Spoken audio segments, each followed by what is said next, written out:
Hey, what's going on, you guys? It's me again. That clip that you just saw, that's my intro for my videos from now on. It took me 13.8 billion years to finish that entire thing. It might look a bit like, I don't know, rusty. I'm still learning how to use Toon Boom Harmony. That's what I use to animate it. I wanted it to have like a cartoony style to it, hence why it had the Cartoons theme song playing in the background. Sorry, I might fix it later down the line or use that one specifically for my cartoon related discussion videos, but just for the time being, this is my intro for my video, so I do hope that you enjoy it. Anyways, let's get back to the video. If you are new here, thank you so much for stopping by. I really do appreciate it.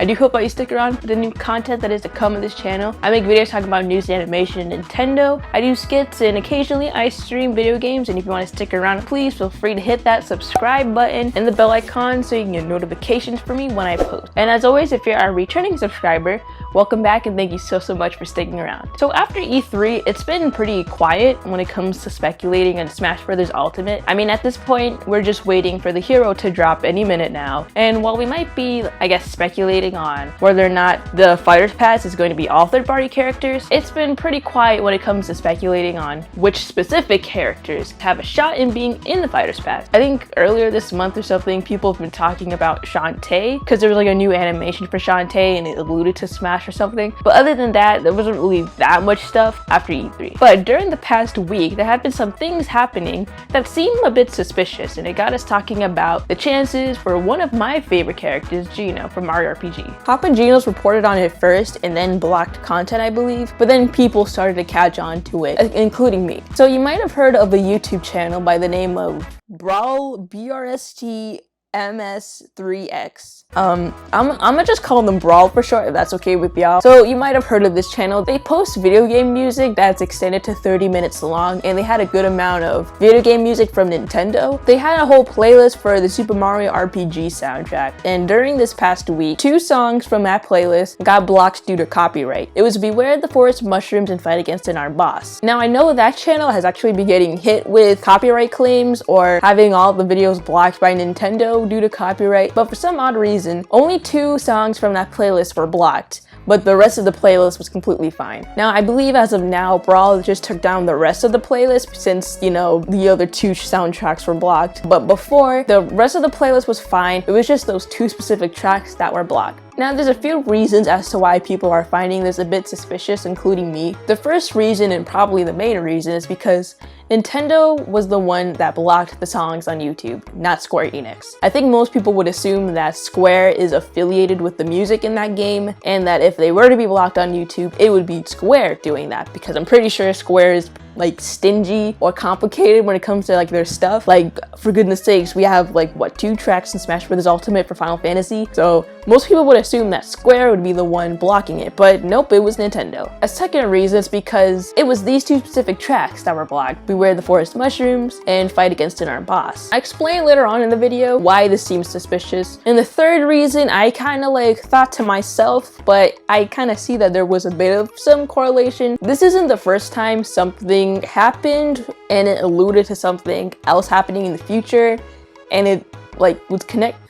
Let me explain. So before E3 happened, there was some type of like subscription box that was similar to Loot Crate. I don't think it was Loot Crate specifically, but if I do find out, I will put it on here on the screen. There was a subscription box that was supposed to have Banjo-Kazooie merchandise in it. And the company's Twitter page posted a tweet that alluded to Banjo being in Smash or something like that. And then, you know, people got suspicious about it. They're like, why are they tweeting about this? This is kind of weird. And then they proceeded to delete that tweet and also remove the Banjo-Kazooie merchandise from that subscription box. So people have been starting to hypothesize that since these 2 songs were blocked, something is going to happen in the near future that will involve these 2 songs in some way. One of those possibilities is being Smash Bros. Ultimate. Either A, Gino is in fact one of the final 2 DLC fighters, Sakurai saving him up for last, and when he comes out, he will come with Beware the Forest Mushrooms and Fight Against an Armed Boss as part of his music tracks. Or B, we just get the Mii costume back, pack, but we get these 2 songs as well in Smash Bros. Ultimate. Most people are assuming that, you know, Dragon Quest is Square Enix. We'll get Square Enix Mii costumes, obviously the Chocobo and Gino Mii costume one, and we'll probably get songs that belong to Square Enix. Not all of them have to be Dragon Quest. We'll get some Mario RPG ones. So I guess DLC pack number 2 would be the Square Enix pack. How many times have I said Square Enix in this video? Hi, so I was editing this video and I realized that I forgot to talk about why it could be possible for Gino to be a playable character. I kind of only talked about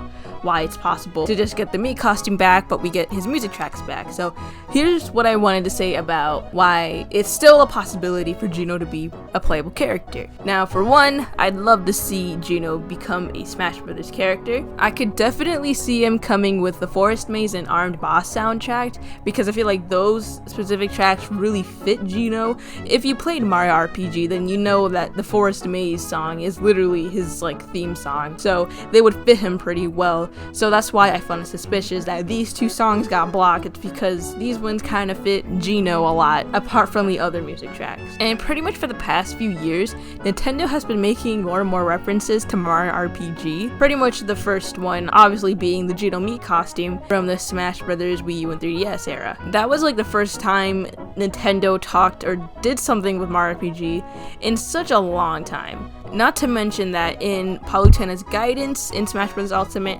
when they're talking about Piranha Plant or something, they reference Mega Smilax, who was a boss from Mario RPG. And then we also have the Gino and Mallow spirits in Smash Bros. Ultimate. The game is on the SNES Classic. With all this happening in the past 4 or 5 years, it's possible that Nintendo probably got the rights back to Mario RPG. Also, not to mention Banjo-Kazooie, Ridley, King K. Rool are all in the same game, especially Banjo. Like, out of all characters, Banjo, he seemed very impossible, but it seems like Sakurai is making the impossible possible with Smash Bros. Ultimate. If Banjo can get in, then I think Gino also has a shot. I mean, Sakurai has said before that he wanted Gino in Smash Bros. Since Brawl. This is what I want to say, Gino's chances of being a playable character. So yeah, now here's the rest of the video. Now the other possibility is that we get Gino's Mii costume back when the hero drops, and these 2 tracks actually come with Hero in the game. A lot of people want more like representation of Mario RPG in Smash Bros. Ultimate, even when it comes to the music. I'd still be pretty excited to get these 2 tracks in the game.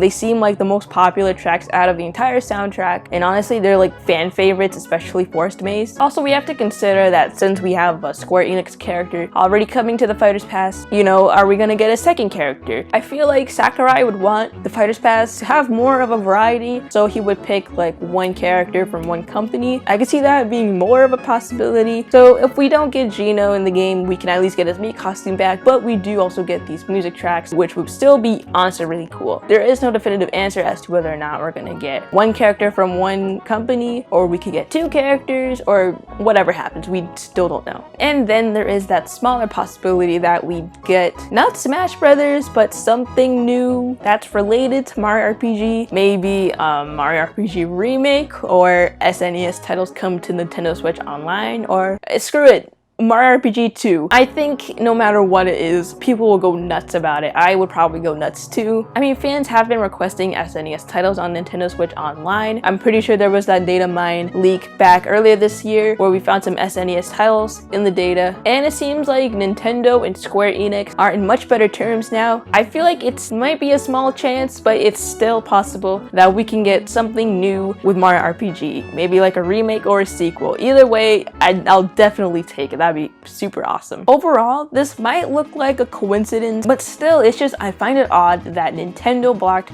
these 2 specific songs. I won't jump into any conclusions yet and say, oh, Gino is definitely confirmed for Smash, or we're definitely getting a Mario RPG remake. I won't jump into conclusions yet and have a definitive answer, but I will keep my eye out for the meantime. Things like this I feel like happened when it comes to leaks and Smash Bros. Ultimate. The hero should be dropping before July ends, and hopefully when that happens, our questions will be answered about this whole copyright mess. Anyways, that's all I have for this video. If you made it to the end, thank you so much. I really do appreciate it. Also, before I go, Splatfest. The final Splatfest is happening on Thursday, I believe. I will try to stream the final Splatfest on this channel. So yeah, be on the lookout for any updates on my Twitter or like the pinned comment on this video when it comes to my Splatfest stream, because I promised myself I would stream it on here and I really want to, and just want to make sure that everything goes well.